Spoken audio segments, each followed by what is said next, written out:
Hi Eluru, ఎలా ఉన్నారు? Trailer ఎలా అనిపించింది?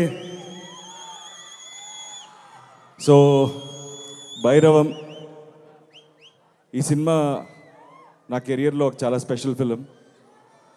ఈ సినిమా నాకు ఫస్ట్ తీసుకొచ్చింది బెల్లంకొండ సురేష్ గారు, ఒకసారి చూడండి సినిమా అని. సో అండ్ దెన్ సినిమా చూడడం జరిగింది, నచ్చింది.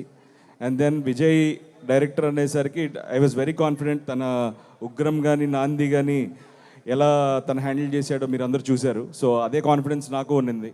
సో తను ఖచ్చితంగా, తనతో అయితే అసలు ఇష్యూస్ లేవు. ఈ క్యారెక్టర్స్ ఎవరు చేస్తున్నారు, సాయి అనేది ఆ క్యారెక్టర్ సాయి చేస్తున్నాడని తెలుసు. ఈ క్యారెక్టర్ ఎవరనేది ఒక చిన్న ఇది ఉండేది.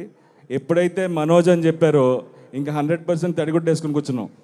ఖచ్చితంగా ఆ క్యారెక్టర్ తను చేసే డెఫినెట్గా న్యాయం చేయగలుగుతాడని నమ్మాం. So it was a special journey. నాకు బాబాయ్ నాకు చిన్నప్పటి నుంచి బాగా పరిచయం, వెరీ క్లోజ్. బట్ ఈ సినిమాతో మా జర్నీ, మా బాండింగ్ ఇంకా పెరిగింది. అండ్ దిస్ ఫిలిం నా కెరియర్లో, నా లైఫ్లో ఎప్పటికీ నేను గుర్తుపెట్టుకునే ఒక మంచి సినిమా. అండ్ ఈ సినిమా టీం, మా ప్రొడ్యూసర్ రాధామోహన్ గారు, ఆయన చాలా సినిమాలు చేశారు. ఆయన ఒక సినిమాని నమ్మితే ఆ సినిమాని ఎలా బ్యాక్ చేస్తారో మీరు ముందు చూసుంటారు. ఈ సినిమా కూడా అలాగే చేశారు.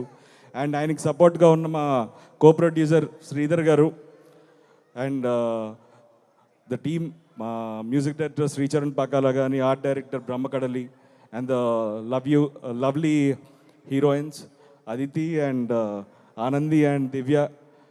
It was wonderful working. And ఈ సినిమా మీ అందరికీ నచ్చుతుందని మనస్ఫూర్తిగా కోరుకుంటున్నాను. మే 30వ తారీఖున ఈ సినిమాని మీరు అందరూ తప్పకుండా థియేటర్స్లో చూసి మమ్మల్ని ఆశీర్వదిస్తారని కోరుకుంటున్నాను. Thank you so much. Love you all.